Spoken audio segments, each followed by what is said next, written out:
Okay, good afternoon everyone. So I shall introduce myself before starting. So I'm Hamd Weldi. I teach the North African history, the history of North Africa, the early modern history and the modern history of North Africa. And you can hear from my accent that I'm coming from France. So in a way, I was in Paris when the attacks happened. And what's happening now in France is of course a part of a long story, but I will not speak personally of this story, about this story, so I'll try to keep a distance from myself and what I'll be talking about. And please, of course you can interrupt me when it's not clear. I think it will be quite dense, but not that much.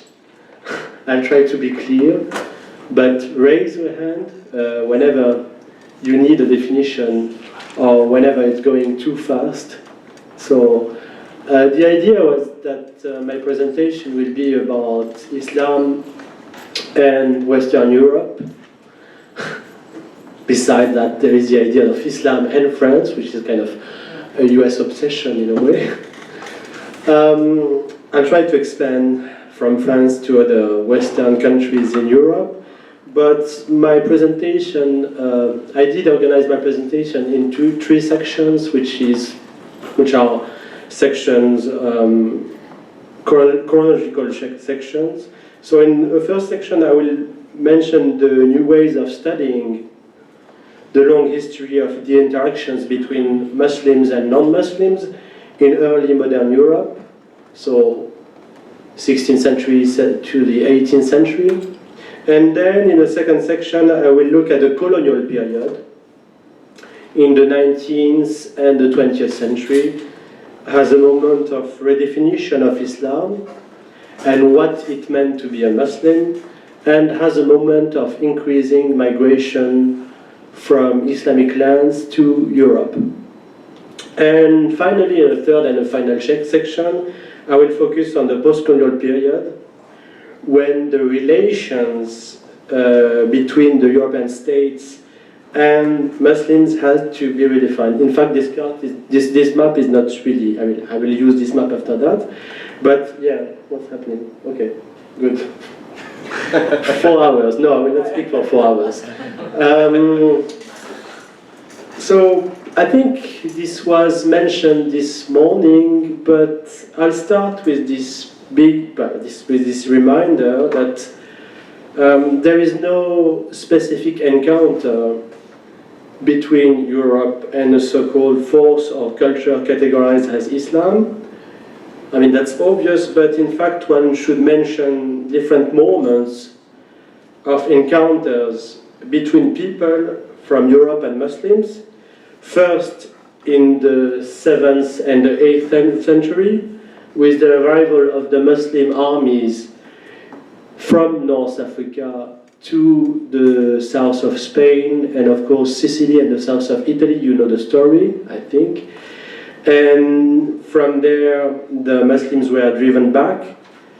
Then, around the 15th century, with the expansion of the Islamic Ottoman Empire in the Eastern Europe, there was another story of interactions in the Balkan region, in Central Europe, and even in Greece.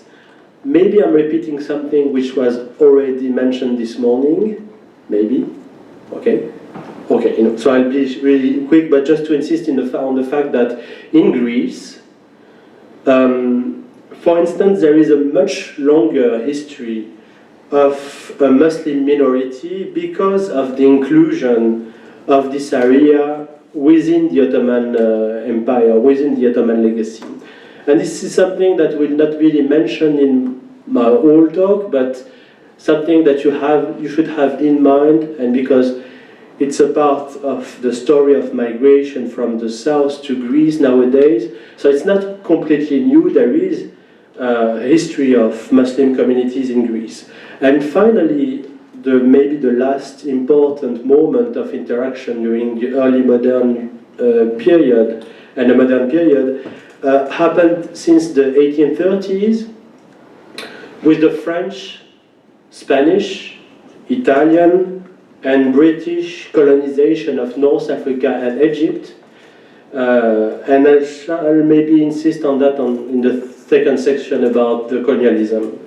So in this sense, in order to approach the question of Islam within Western Europe, or Islam and Western Europe, we shall first leave aside the idea of Europe and Islam as two different worlds, as two homogeneous spheres separated from each other, and instead we should understand the relationships and interactions between real people, between Muslims and non-Muslims in this area, as permanent and as always evolving.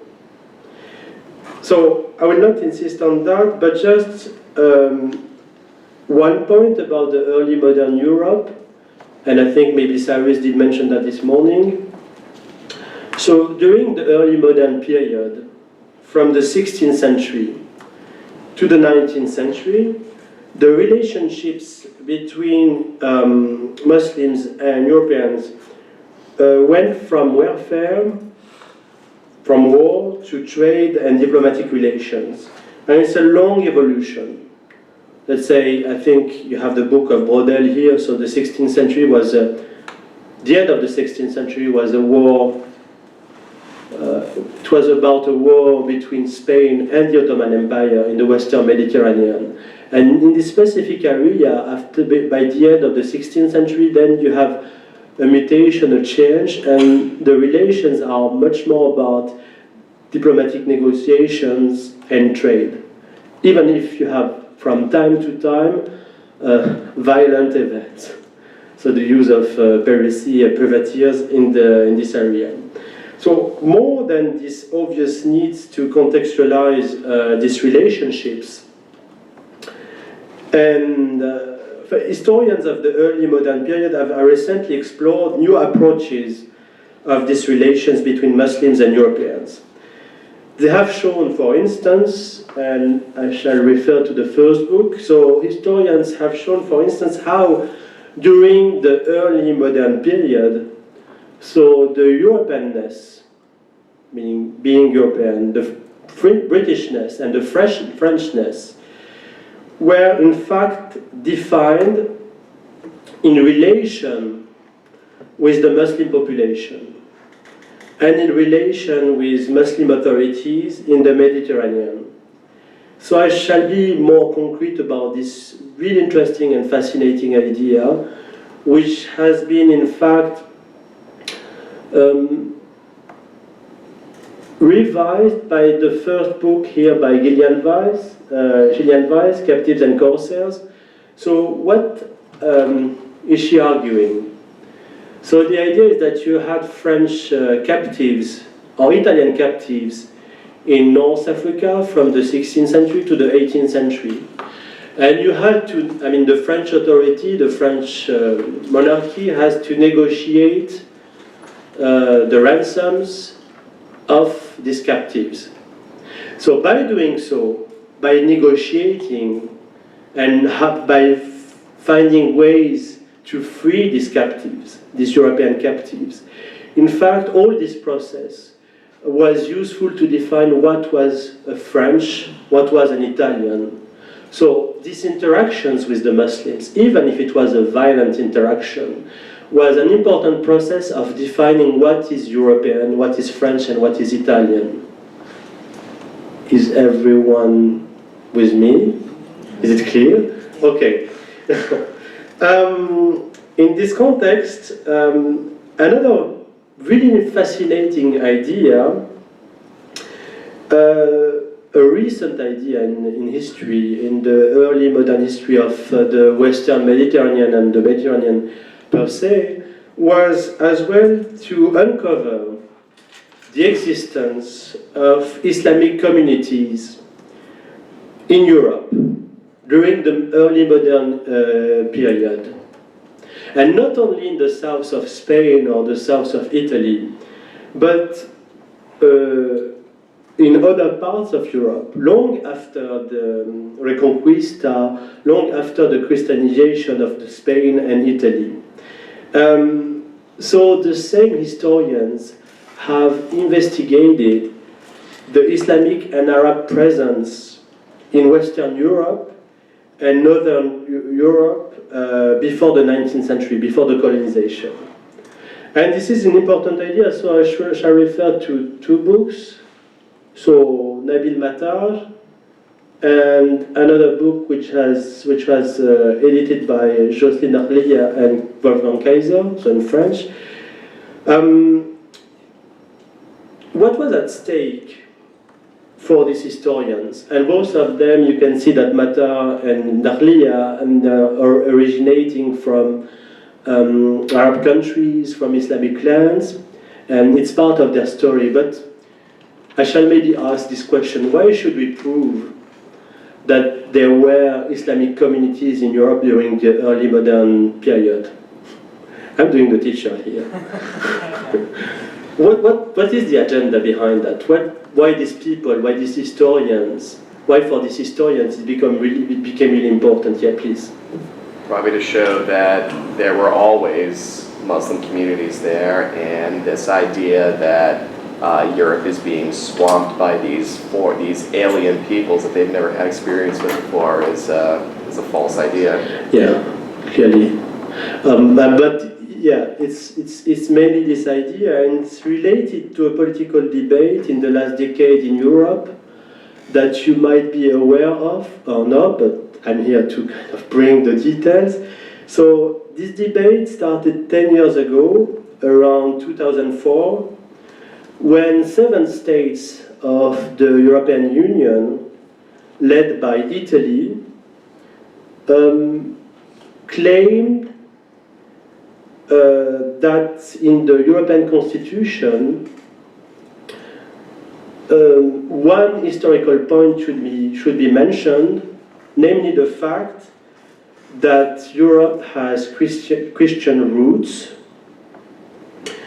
and the other countries besides Italy arguing that we should refer to a Christian origin of Europe, or even a Jewish origin of Europe, where, let's say that they were really insisting on Christian origin and less on Jewish origin. Because if I mention the names of the countries, then it will be quite clear. So we have Italy because of the Vatican and all that stuff. I shall not insist on that.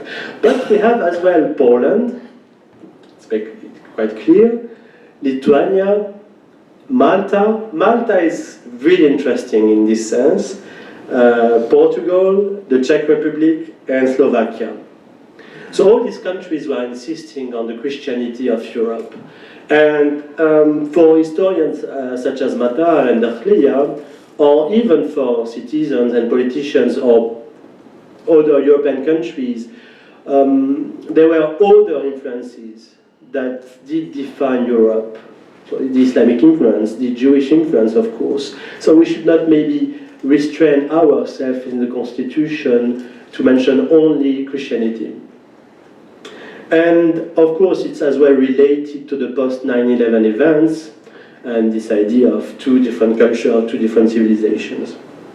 And these historians were, of course, arguing against the argument of Huffington and all these people. So we can, you have an idea about this debate, but if it's quite implicit, I shall maybe explicit that. I think, no, yeah? You're the master. No, so I shall move to the colonial period. So I was really focusing on the early modern period to show you that historical studies are really bringing new visions of the Islamic presence and of the interactions between Muslims and Europeans in this period. So I then shall focus on the second period and the second section of my presentation, so about the colonial period. And of course I will much more develop the post-colonial period in the third section. So while insisting on the colonial period in the 19th century and 20th century, because I think it really shaped our visions of Muslims in Europe and even of Islam in Europe. So as a reminder, I think I will not go into detail. I shall very quickly mention, this is the Ottoman Empire, so not the best organization ever, but that's fine. So I shall mention the colonization of what is called now Indonesia, formerly by the Dutch in the 1820s. And you have different dates, but let's say 1820s. And the colonization of Algeria, starting the colonization of North Africa by the French in the 1830s. It's a long process, but it started in the 1830s. And we can mention India after the 1840s.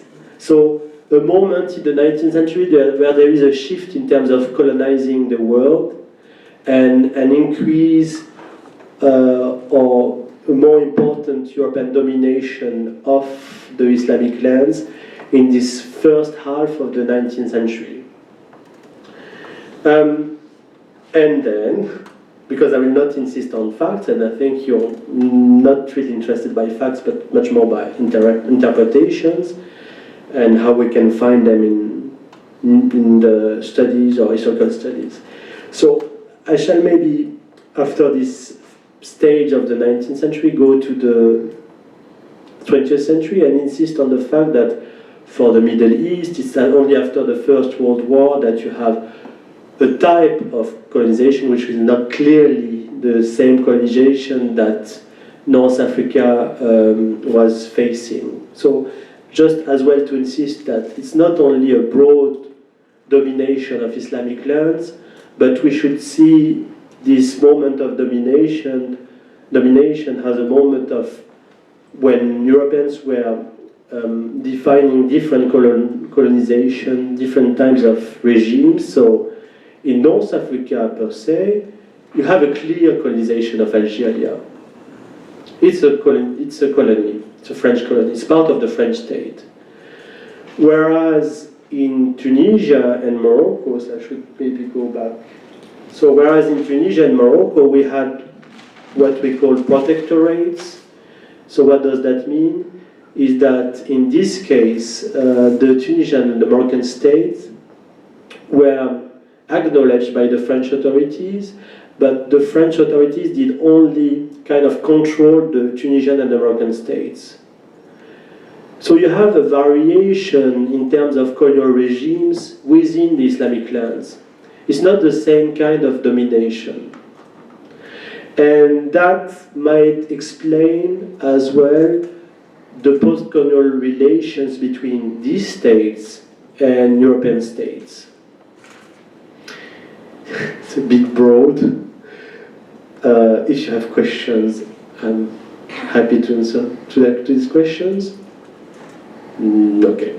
So while I will not insist on the facts and on this moment of colonization, I should maybe just insist on the fact that the colonial experience,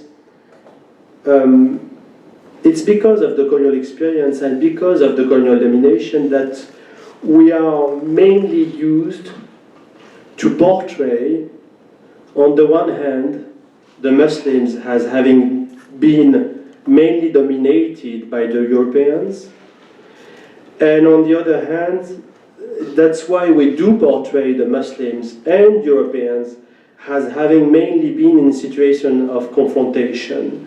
And so all this idea of domination and confrontation is still really important in the debate about Islam and Europe, and it's of course related to the colonization and as well to the early modern history. So this kind of legacy with Islam might be seen as specific to Europe.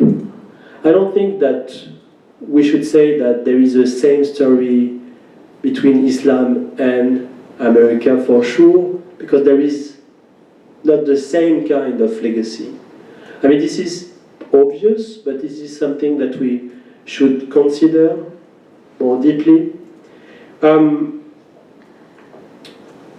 Of course, these situations of domination were real.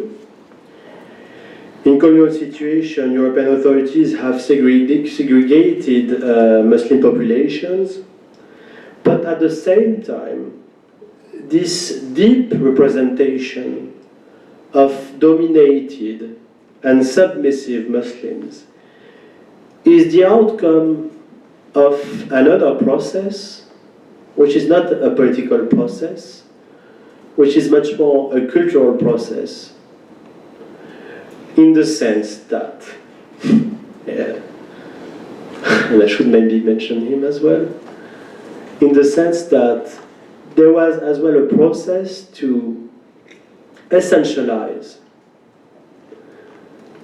to reify the Muslims during the colonizations.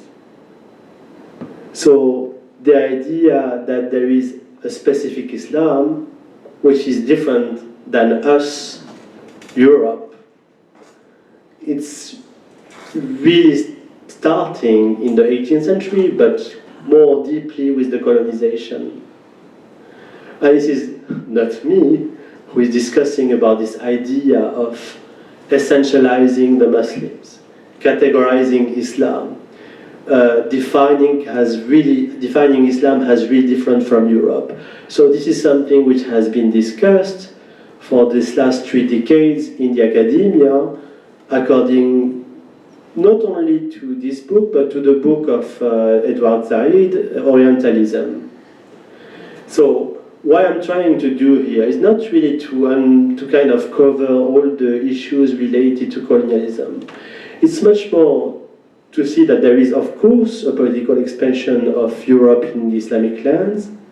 There is, of course, a political domination, but we should look at the cultural dimension of that and how it's still impacting the vision of Muslims in Europe. So, and I should not say that it's only a European fault and it's only about Europe. You could say as well that within the Islamic lands, there was a moment, the colonization is a moment when Muslims are redefining what is Islam according to the European domination. So it's much more clear if I say that they are using Islam as a resource, as a force, as a tool to fight against European colonization. I mean, it might be obvious, but so the Islamic discourse, the Islamic language was really important to shape or to define your nation states in the Islamic lands. And this is really important because they did redefine what was Islam. So you have a moment during the colonization when nationalists, colonized people, try to reform Islam, to transform it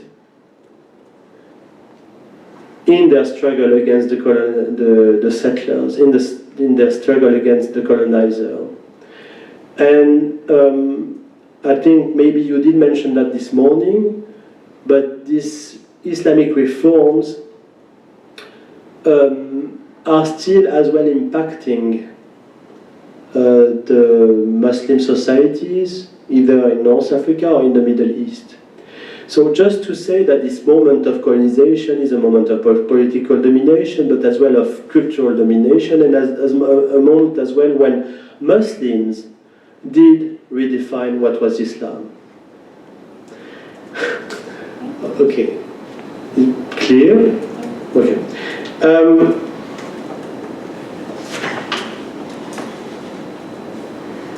But this moment of colonization is as well an important moment in terms of migration. This is a moment 19th century, but more clearly the 20th century, when you have an increasing migration from the Muslim colonies to Europe.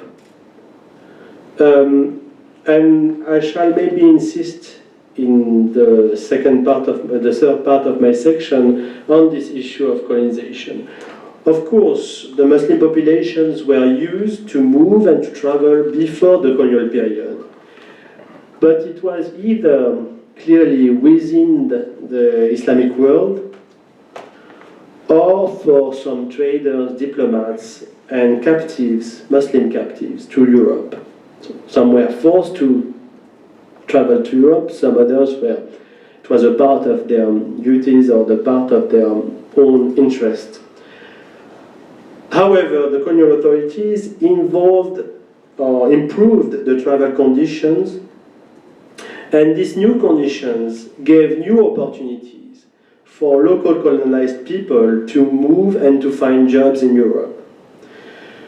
Most of the people who did start to migrate to Europe did not migrate from their homeland directly to Europe. This is important to mention because it's a long process.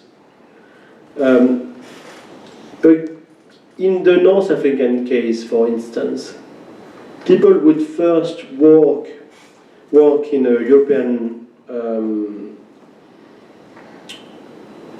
in the countryside, but with European farmers, and then they will move to a city in North Africa, such as Algiers, so big colonial cities, and from there they will move to France or to Europe.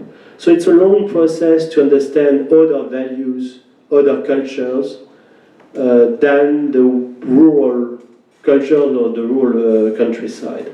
The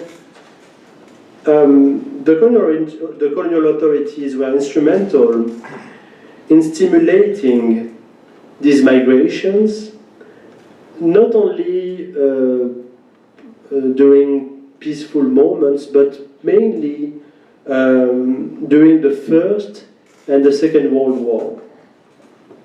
So when they needed to bring in Europe Muslim civilians, workers, and Muslim soldiers from their colonial empire to Europe in order to fight or to work for them. And this is important because in the case of France and North Africa, since the 20s, you have a migration of Algerian, Moroccans, and Tunisian in France. And this migration was clearly a start of a new process. And I shall insist maybe, so in my third section, on this issue of migrations and Islamic identities in Europe. So, in fact, the increase of Muslim migrations to Europe really started in the 20s, but a clear moment for all the European countries is the 60s. So the 60s and 1960s are seen as the main moment of development of Islamic migration in Europe, of Muslims migration. So, but there were three exceptions in this case. So I was referring to France since the 1920s. This is something clear. But more surprising, there is a case, I think that you will not even guess, in the north of Europe, where you had Islamic communities. You have Islamic communities from the 1830s. What country? Scandinavia. Exactly. Yeah, wow. I didn't know that. How do you know that? I don't know, I just know it. Yeah, this is a case in Finland, in fact. In Finland you have Islamic communities coming from Russia, Kazakhs and Tatar. And it's related to the annexations of Islamic countries and Islamic territories by the Russian Empire. So wow, you're really impressive. And the last example would be the case of Ireland. So because since the 20s, no, sorry, since the 50s. This country did welcome Islamic students. This is something that I did completely ignore, and it's mentioned in one of, in this chapter from the Routledge Handbook of Islam in the West. I think it will be useful. I can bring it after my talk, that you have a look at this book, because I think it's really useful to have this kind of handbook for your own teaching, maybe. So I'll go back to this moment, the 60s, 1960s, because it's a shift in terms of quantitative figures, more Muslims in Europe, but as well in terms of expansion of, as the migrants started to live not only in former colonial powers or in former colonial states, but in other parts of Europe. So they did expand their own, so they did live in huge parts of Europe. So this flux of Muslim migrants, starting mainly in the 1960s, was slowed down in the 1970s, when the countries of immigration, such as Germany, Netherlands, Belgium, and France, were of course in a state of economic crisis, and when they started to decree border closings. At the same time, from the 1970s onwards, the Muslim migration in North Africa became more diversified. Immigrants were more clearly moving in Southern Europe, in Italy, Spain, and in Northern Europe, in Scandinavia. And at the same time, Europe started to face an increase of clandestine migration. So, at the end of the process, and this is something that you would find as well in this handbook, at the end of the process in the 1980s, the people from North Africa, I think no, we'll not show you that because then you will be really in kind of reading what's here and not listening to me. So I know the tricks as well. Okay, so look at the map, that will be great. And you know this map. So at the end of the process in the beginning of the 1980s, the people from North Africa were located along the countries of the European Atlantic coastline, from Spain to Netherlands. The migrants from the Indian Peninsula and Pakistan were expanding from UK to other countries, but that's not really even a question, that's obvious. And there is another kind of diaspora, the Turkish one, which did choose to settle in Germany, Austria, Belgium, Netherlands, and Norway. So different locations for different diaspora. And maybe we can develop in the Q&A about these locations. It's quite complicated to assess and to quantify the Muslim presence in Europe. So one of the definitions used in the handbook, in the chapter authored by Ralia Jelloul and Brigitte Maréchal, is this definition that I will read. So in this chapter, the Muslims are defined as the ones affiliated to Islam, what a surprise, on the basis of ethno-national criteria, according to their origin in one of the 5 cultural geographical areas. Okay, according to this book chapter, in Western European countries, roughly 30% of people of Muslim origin, so 30%, actively express their religious identity in an explicit and visible manner. But only 10% of them engage in some form of collective militant mobilization efforts. So only 10% of them are seen as activists in the broad sense, involved in association, associations, or whatever else. So according to the same definition and to the same chapter, in 2001, the Muslims represented 3.5% of the total of the European population, 3.5, 2001. And in 2010, 5.5%. And the spread ranges between 7% in France and 0.4% in Portugal. So here I can maybe use this chart and figures. So, okay, so you have these figures, 7% for France, 0.4% for Portugal, less than 5% of Muslims in Europe. Of course, that's not satisfactory at all, because there is a problem in this definition of what is a Muslim. And there is a problem because the people who are really taken into account in the census are only the ones who kept their own nationality, their own citizenship, and didn't change their citizenship and didn't apply for European citizenships. So this is usually problematic, I would say. And the second point, maybe more important, is that the children of migrants are not really taken into account in this kind of census. But it gives you some kind of an idea. And maybe it's the best way as well to struggle against this fantasy of an Islamic invasion of Europe. Okay. But I shall insist on these children of migrants.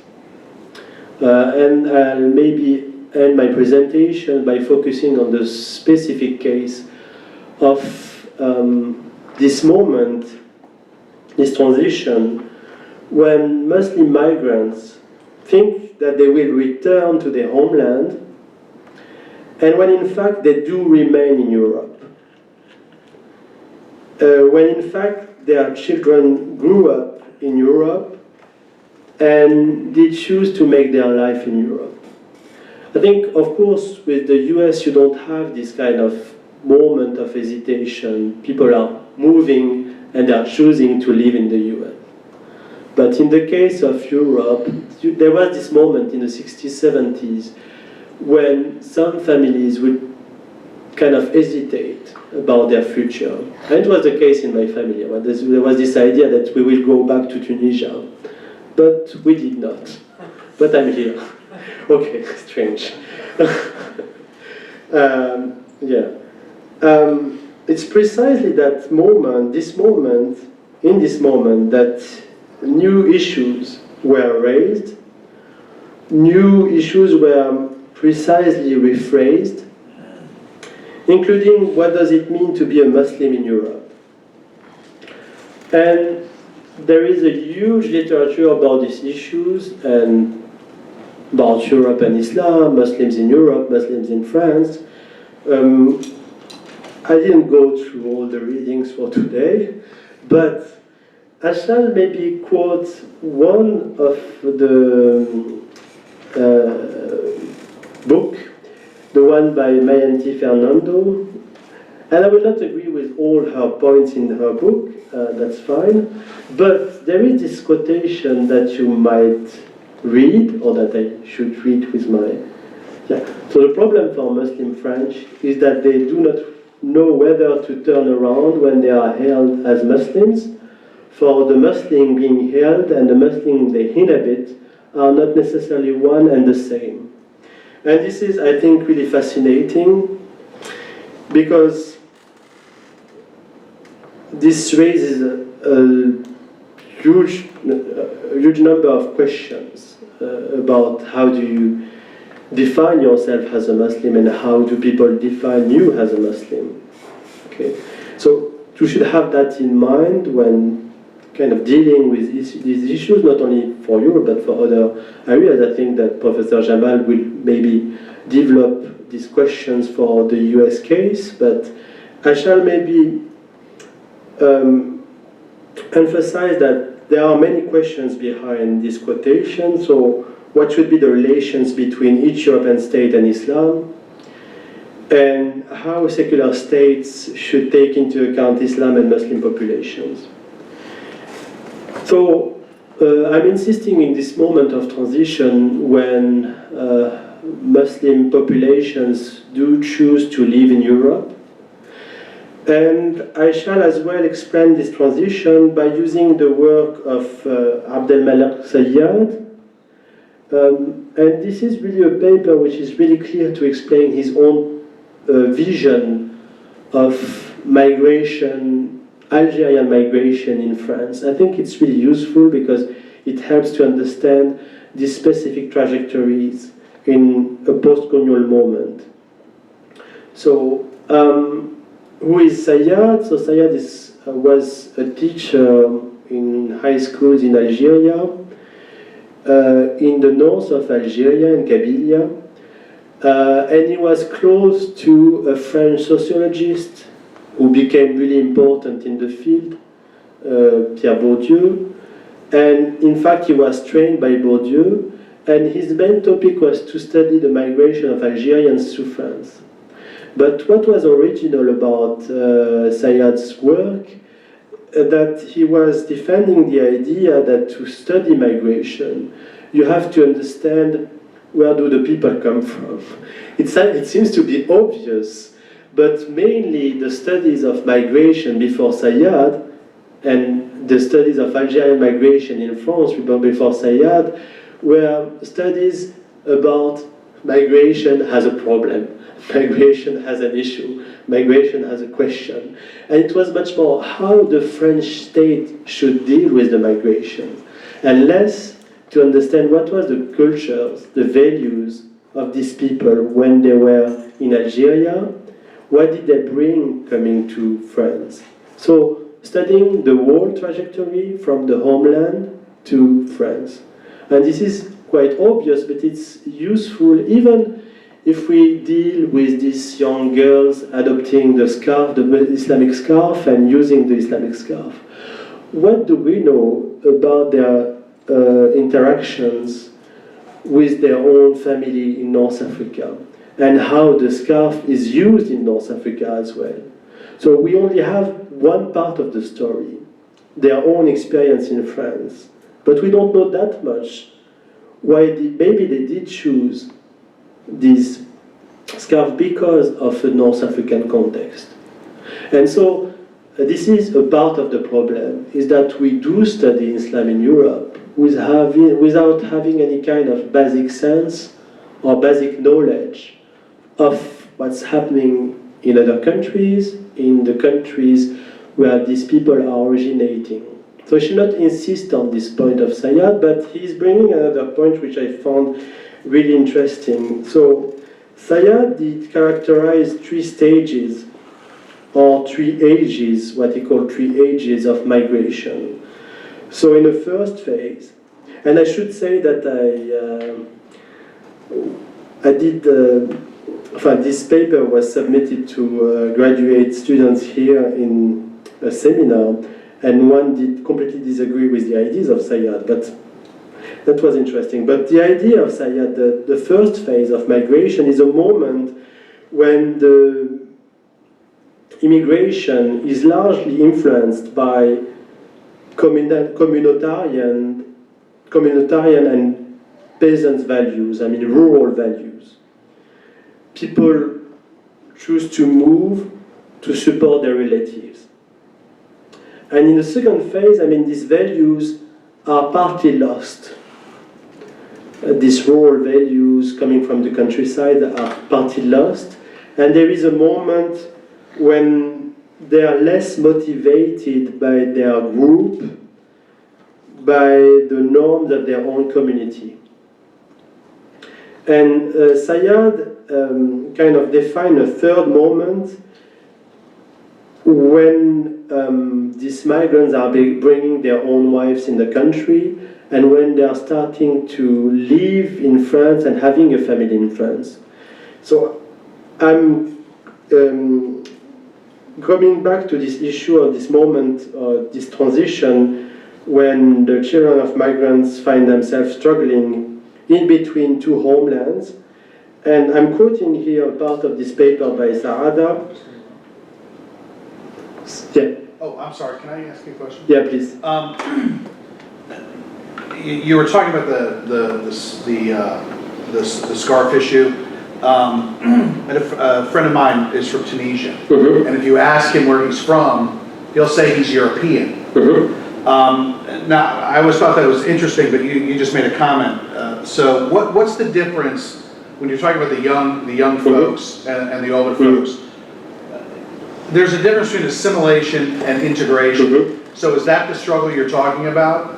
Or can you expand on that a little bit? Or is there is that, people are going from one country to say France, for example. They're integrating, but they're not assimilating, and that to me seems to be, the problem. For them anyway. I mean, for the struggle between France and these folks coming into France and not becoming French. Does that make sense? I mean, you understand what I'm saying, or am I saying it wrong, or? No. I'm trying to be smart about it. I'm not as smart as you, but I'm finding that there's a real difference between integration and assimilation. And it seems to me that French and the European countries, they kind of want assimilation now. They don't want integration. So, I mean, that seems to be where the struggles are coming from. I think you're right about this debate. This is the debate, but how would you define, how would you make the distinction between assimilation and integration? You're asking me a question about that. No, that will help me. That will help me to answer, really. Well, I think, because integration is in my mind, is the idea that you move into a society and you adopt those things that make you, you go along to get along. Well, what did we learn earlier? You do the things that you need to do in order to get along, but you don't really buy into everything. Yeah, okay. And assimilation, you go further in terms of, assimilation, you buy into, you start eating hot dogs on the 4th of July. Right. You're in. And that seems to me the biggest problem in France. You have kind of forced secularism in terms of where you don't acknowledge your religious identity at all, and that's part of the cultural norms, but that goes in contradiction with basically practicing Muslims, Jews and others, and that's a big part of the biggest issue that arises in here. I mean, your answer is really clear about the idea of a French model, a French Republican model. But I will argue that we always have to contextualize that in the sense that, I mean, I will not follow my notes, but I'll try to explain. So, my idea is that the 80s and the 90s are a shift for this French model. What's happening is that these populations of migrants are being marginalized economically and socially. Not only them, I mean, all the workers, I should say the proletariat is marginalized with this crisis, So they're only part of the people who are marginalized. But they're marginalized in the sense that they are as well the former colonized population. People do not buy, some people do not buy this kind of post-colonial argument, but it kind of informs as well what's happening in France. So this is, my idea is that the 80s and the 90s are this moment, this turning point. Within that, and what you said about the French model. So I would say that in this context, in the 80s, these populations were defined as North Africans, So the French word will be Maghrébin, Maghrebi. Another word will be Arabs, So it was not a nice way to categorize them or to define them. Arabs was clearly post-colonial. It was insulting for people to be defined as Arabs, because in the spirit or the mind of some French people, it was a way to kind of looking down at them, So you had a moment in the 80s and beginning of the 90s, where these people are still mainly seen as North Africans, Arabs, Turkish people, I don't know, West African people. So they would use noir, black, so this kind of categorization, which can be insulting, of course, but which was as well used by these migrants. I mean, they did define themselves as Tunisian, Maghrebi, North African. So, and there is a shift in the 90s, where they are mainly defined as Muslims. I mean, we kept the other definitions, North Africans and Arabs, but all the debate now is to define them as Muslims. And that was why I was referring to this quotation. How is it that this categorization, this definition became that predominant? Okay. And so it's coming from the state, clearly, which is trying to deal with issues, the issue of scarf in high schools. It's coming from the media, because it's fascinating, of course, to have this huge problem, and even after the 9/11 events, that was even more fascinating for the French media to portray an internal enemy. It was part of the French population as well, so among the French population, I would say that some people did start to define mainly themselves as Muslims. So it's an internal process as well. So it's both. I mean, it's coming from the state, the media, abroad, but it's coming as well from this local population. And this is the point where how should we interpret this reaction of some parts of the local population finding that their own way to define themselves should be Islam. Okay. And I'm saying that it's one of the many options which were used. Okay. So other options would have been to be an activist, an extreme leftist, and forgetting about your own North African roots. That could be one of the other options. And there is a problem of forgetting these other options and focusing only on the choice of using Islam, which was real for sure. But even among the people using Islam to define themselves, you have new trends that are fascinating in the ways that you would find feminists who are as well Islamists or Muslims.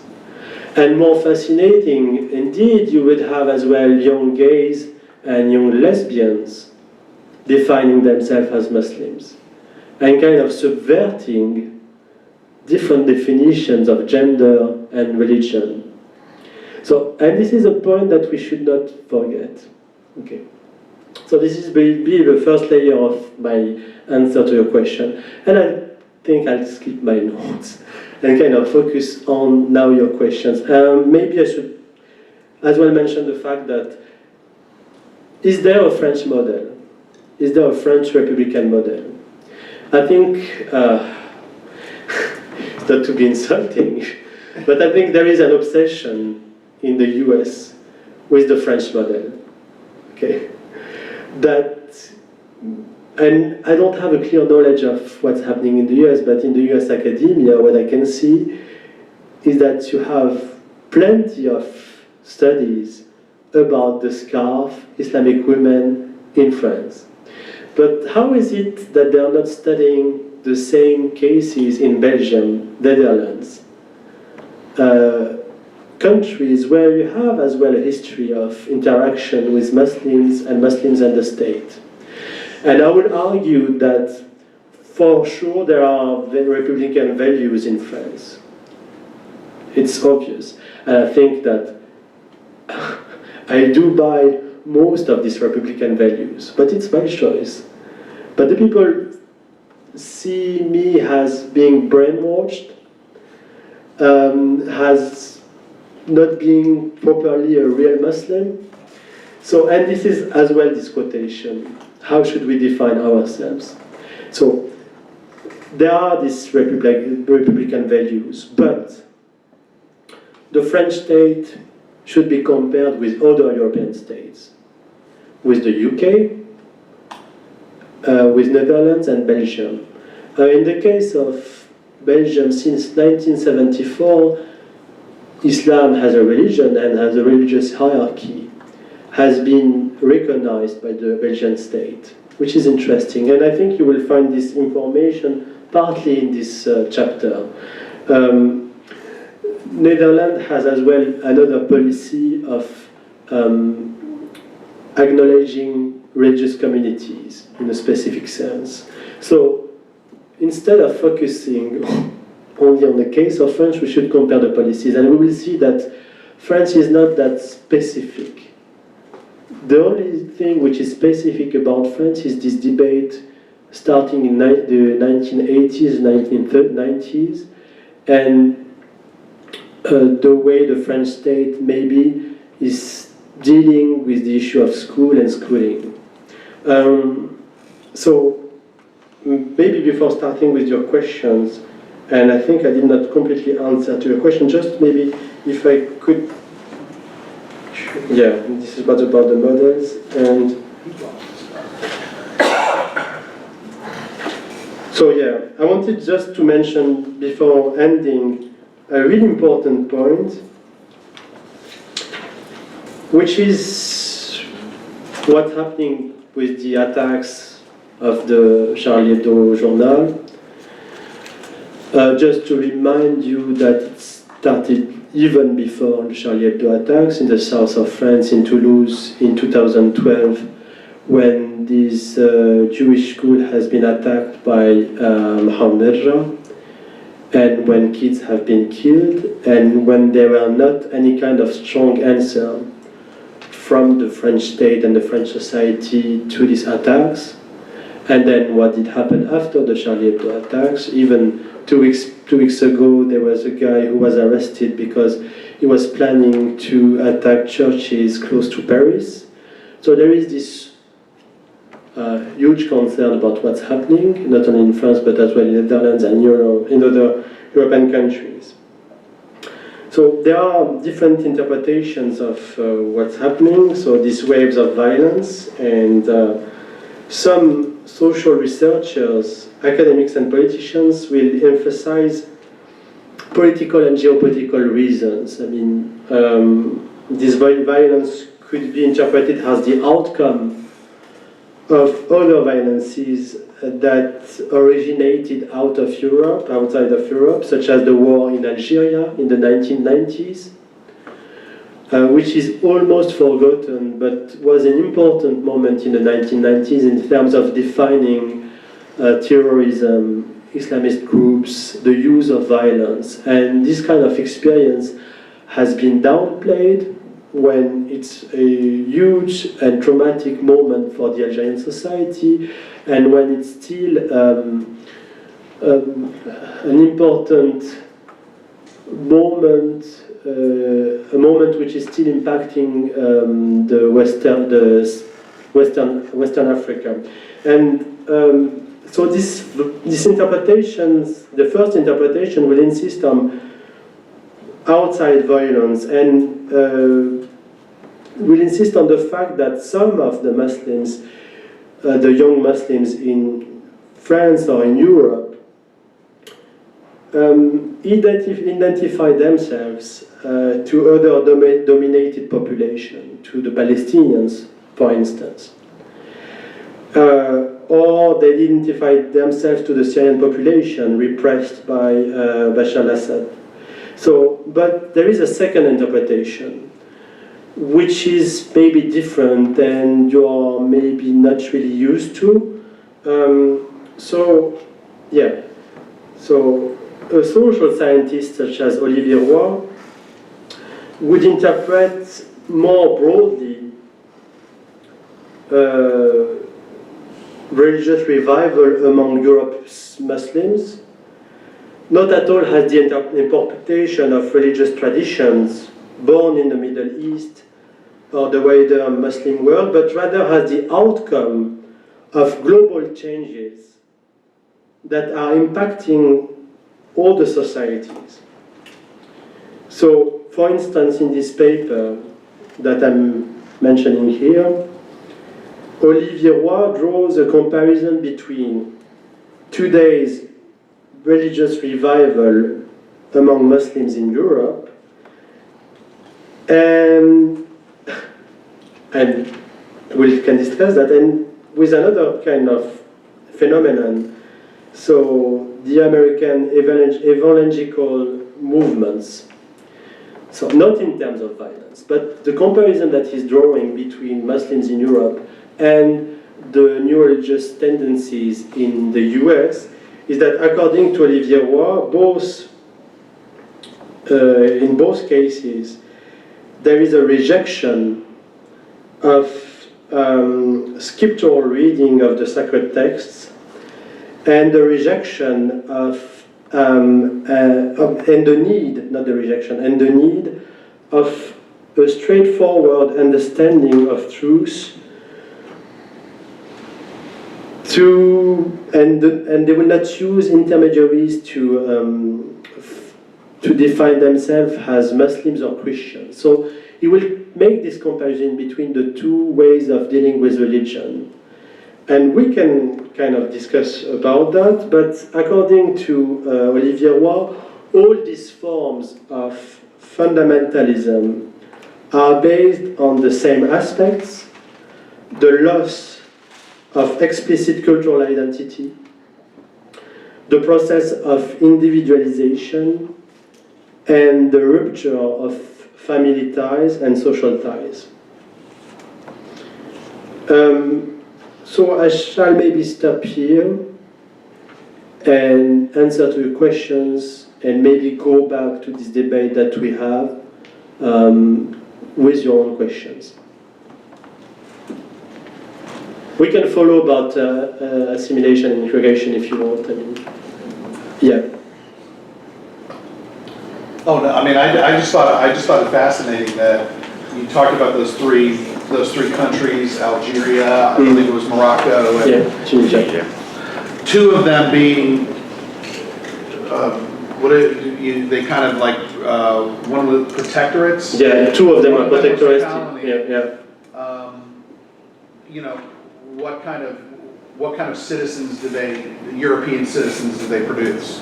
In other words, you know, if they move to a European country, two of them are probably going to feel part of the European experience because they have such close ties to Europe. Yeah. No, this is an excellent question. And I guess I'm not framing it right, but hopefully you understand. No, this is really clear. And so like Algeria, which was brutalized, and you know, so those parents are going to Europe out of necessity, but at the same time they're still kind of living in that kind of brutalization and that kind of thing. That's where. No, thank you so much for this question, because it shows that there is different trajectories, and that in the case of Algeria, this trauma might still be here in terms of how do people with Algerian backgrounds to define themselves as French, and it might be even more complicated for them.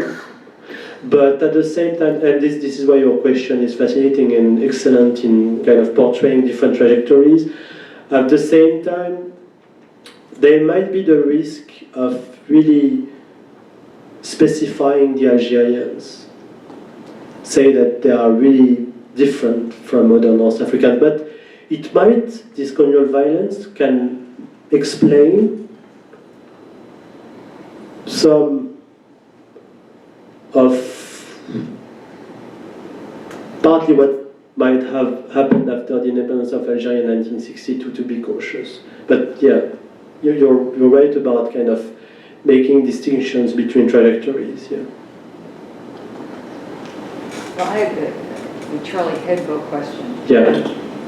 When I see Charlie Hebdo, because I study this, I thought they really shouldn't be drawing those kind of cartoons. That was my reaction as a teacher, that they're inflaming people who feel that's insulting, and that's hate speech. I felt in America, we would not be allowed to draw those same cartoons about African Americans and call it freedom of speech. It would be considered hate, or homosexuals. It would be considered hate speech. And I'm puzzled why in France they don't have that same idea, or do they not on their books have, is hate speech a new concept or hate bias? Because it seems to me that that's what the Charlie Head vote is in doing, and I was sort of puzzled by that. Yeah, thank you for your question. That's really helpful because I'm so Republican that I don't even kind of consider your own question. But there was a debate in France about what you said. Some people did consider that Charlie Hebdo was offending and was unfair in insulting people who are already dominated in the French society. Some people will share your ideas, but it's not the most. That's not the majority of people will not share your ideas. That's really fascinating how you have different interpretation. I think you have as well this debate about the PEN Association and Joschka Oates arguing in the same sense that we should not give an award to Charlie Hebdo on this basis. So, Well, in our country, I mean, are there hate speech laws on, I don't know about French law, is there something that is not allowed that would incite? Yeah, of course. I mean, you had Islamic Association who did went to court against Charlie Hebdo. So there was this process, but it was seen as a freedom of expression. So it was ruled this way, and I would argue that some would argue that there is a French tradition coming from Voltaire in the 18th century of criticizing, and of criticizing even religion and people who are believing and having this faith. So there is this debate. So you feel there's more, they're more liberal in the interpretation of those kind of laws than we are even in this country. Like we are. But it's not considered to be hate. This is basically hate speech. But there are things that one could argue in our country that are considered freedom of speech that would be condemned as hate speech. There would be, and they are in this country. I mean, that's the thing. They're not illegal. They're not illegal. It's not illegal. It's we do a lot of self-censoring, just to avoid insulting or, Plus, you lose your sponsorship too. Most businesses, most right. corporate don't pull out immediately. Sure. So it's not hate speech is not illegal. You can go online and Google. But there are some things that are considered. There's Crimes that in crimes, if there's a bias within the crime, that's a heavier penalty. Right, but just putting out the Putting out the cartoon, flyer it's not or the illegal. I see, Yeah. but when it's attached to a crime, then it can be a great hate. Yeah. Right. Okay. I think, can I weigh in here very quickly? Yeah, please. About this, I don't want to encroach on the French part, but just on Am I? Really? Thank you. If I'm not mistaken, in the US, you can be taken to court if a speech act can be directly linked to a person, to a particular person being harmed. Right. Or incitement of violence. Yes, but it needs to be specific. Right, It needs to be specific. But how do you prove that? Exactly, right. Of course, then we have a gray zone. Yeah. But then under that, if that were the law in France, that would, if Charlie Hebdo fit that definition, they are doing incite violence. Yeah, but it's not directed against I would- the person.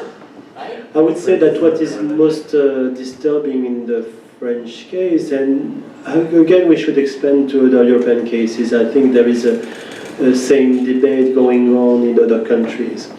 So what is maybe disturbing is that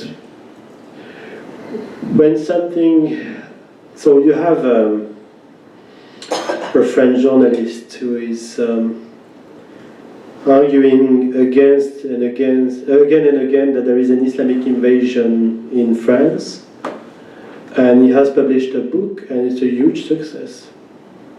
So how is it that this kind of person can expand and can defend his own ideas in the public sphere, and he's not really, there is no problem for him. I mean, the French state is not even intervening. There is no kind of worry. So this is the problem. It's basically Charlie Hebdo has this tradition, but how is it that we are allowing people to speak with such a violence and such hate and not doing nothing about that? That's maybe my main problem here. How should we react? Should we sue them? Should we, I mean, this is maybe a problem of what is Islamophobia in Europe now? How should we define it? And it's maybe related to your question. And it's partly the debate now. Is there an Islamophobia? What should define Islamophobia? Is there a way to struggle against that? Yeah. But, yeah, maybe there is a sense that the French state or other European states are not fair, a sense of unfairness when Muslims are criticized or attacked or essentialized. There is no kind of reaction. Maybe. I keep thinking if that were happening, I'm just trying to think of examples when that kind of thing happens in this country. There is some penalty to being politically incorrect. Yes, in this country. It's not a crime. It's not a crime, but there are penalties like cultural penalties to being politically Yeah, and that's the But question, that's that's why a there different thing. That's what I mean, but there are no cultural penalties for Islamophobia in Europe right now. There's no cultural penalties. There's no shunning of those people. This is interesting. Yeah. I think you That's really have a interesting. point about pulling. But how should you enforce cultural penalties? By historical experience. Right. It's interesting. Please, yeah. Well, just to add to that, I was going to say, if anything, the backlash has gone the other direction. I mean, you talked, for example, about in Austria, the number of Turkish immigrants there, and yet they've had backlashes the last 2 elections with people going with the right-wing groups that are more than happy to, lambast the Muslims in the country and get, popular opinion from the people willing to support that. Part of the problem here is we do have, or part of the difference, I think, is in the U.S. there is sort of that feeling that, hey, we're going to all come together, whether it's as companies or as people, and say, hey, no, this isn't okay.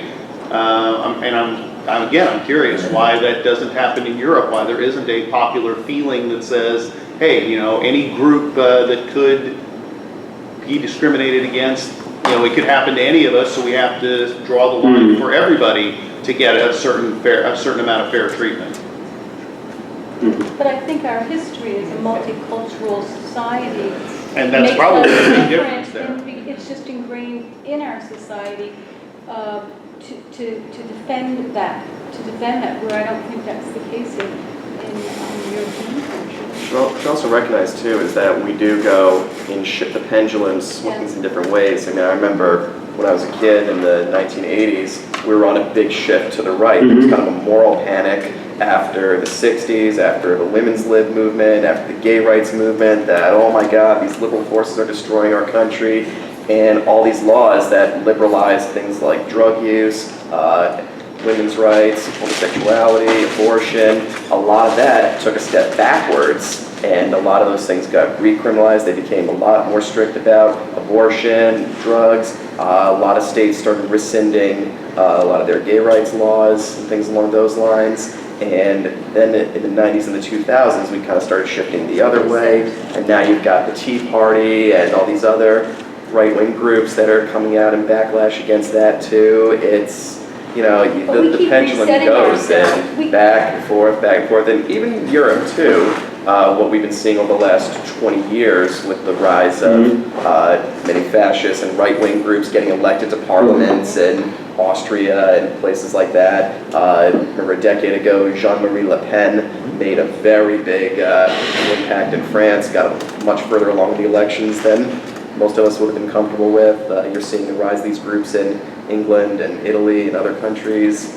It's going to be interesting. And the Charlie Hebdo attacks, if anything, they probably looked up and said, thank you, case in point. And they're, of course, throwing all that stuff out on the front page and saying, we have our freedoms here, and this is what happens when people who don't share our values come here. So Let's take maybe 2 more questions, okay? Because it's 2 o'clock. So we can go a bit over time, that's totally fine, but I think We Yeah, had someone else. one more hand up here and then another one. Okay. And then let's wrap up there. Yes. Going back to the beginning of your presentation, so much of colonization is essentially one group looking at another group, and then they see the colonial power and they're like, we're going to go with the colonial power and get the advantage over the other group on the ground that we don't like. And then later on that turns out to be a deal with the devil, right? And that never seems to be mentioned anymore in either, and I'm wondering, is this just because the group that cut the deal with the colonial power got so much out of it that it's been forgotten? Or is it just not convenient to the narrative for both groups? Europeans saying we're being invaded by North Africans. So let's forget that there were all sorts of North Africans or people from the Arabian Peninsula who were willing to collaborate with us, but now we're not going to remember that. And to flip it around the other way, people who were, say, in the Muslim countries, forgetting that that stuff occurred too, it's just not convenient to the narrative and saying, well, it's just European colonization and they stormed in and they took over. Where do you think that is? Is it just people have forgotten about it because they were so successfully kind of swept in to the colonial structure? Or is it just people are ignoring this history because it doesn't fit the needs of the day now in terms of the narrative? Okay, if I did understand you clearly, is that you're mentioning the collaboration of local colonized people with the colonial authorities. Yeah, early on, there were people who of course, definitely went along yeah, with it. of course, that it completely exists, so I'm not really putting that aside, just to say that I was much more insisting on the fact that there was a debate about Islam, and colonial authorities did define Islam, and that in reaction, the nationalists have their own interpretation of Islam. But you're right, I mean, this issue of collaboration, I don't think that it's... Yeah, you're right, it's not completely studied. It's maybe still partly taboo in the North African societies to mention who are the people and the families who did collaborate with the colonial regimes. That's clearly a fascinating point. And let's say that these collaborators, they had their idea about France and other colonial authorities which could improve or change the society. So they were trying to combine different things. But I would argue as well that most of the colonial system, even if you have collaborators, there is a huge sense of frustration with the colonial authorities that you cannot access to some positions. And even among the Muslim elites, let's say in Tunisia, Algeria, or Morocco, among these elites who were arguing from local reforms and not for independence until the 40s, even among these elites who were trying to compromise, at a point there is a sense that it's not working and that they should radicalize their own positions. So you're right about part of this story, and you're right that we do not know that much about collaboration, and you're right that it's maybe a part of the story that they want to ignore for different reasons. But I would say that the colonial system per se is not a system that you can reform. And it's not a system at a point. I mean, I'm not saying that it's part of the historical experience. So I don't know if we have a clear vision of these collaborations, how would it help for the current debate in terms of Islam and Europe, And how do you see that helping us to reframe the discussion or... Well, I don't know. I wonder in some ways if it's not, people are drawing these really artificial lines, to make a parallel to the American experience. There were all sorts of Native American nations that cut a deal with the United States government to get advantage over another Native American nation. 50 years down the road, they got hurt by the American government, and then, oh, well, we've been exploited. But they forgot that 50 years previous, they had cut a deal with the devil now, in their perspective. And I'm wondering if it's just something that people have forgotten about, that there were actually people who benefited from that, and maybe those people who benefited got swept, to greatly simplify, but it sounds like what you're saying, there was initially a wave of elites that were going into European societies, and then there was a big break that occurred after the Second World War where it shifted more to, say, like guest workers. And are people forgetting about those elites and are only really focusing on the guest workers? On the dominated, you mean? Yeah. And is it just cultural amnesia, or is it deliberate that it doesn't fit the narrative? You know, it doesn't fit the European narrative because we're being invaded by Muslims, even though we worked with a whole bunch of Muslims to gain our advantage. I would say that just maybe to answer quickly, and then I think part of the discourses of the extreme right in France or in other European countries is completely forgetting these interactions or this past, you're right, but at the same time the people who are supporting the extreme right are the people, the families of settlers in Algeria. So they have been relocated in south of France. So what I'm trying to say maybe is that the extreme right is forgetting about this common interaction, this shared history, but it's only focusing on the revenge of the settlers. I'm not completely replying to your question, and I completely understand what you're saying, but what I was kind of arguing is that, and mainly, that our vision of Islam and Muslims is related to this moment, and you're right, within the North African societies it was much more complex in terms of interaction, in terms of sometimes collaboration and sometimes finding a good compromise for social groups against another. So yeah, that would be my answer, but thank you for all your questions. Thank you.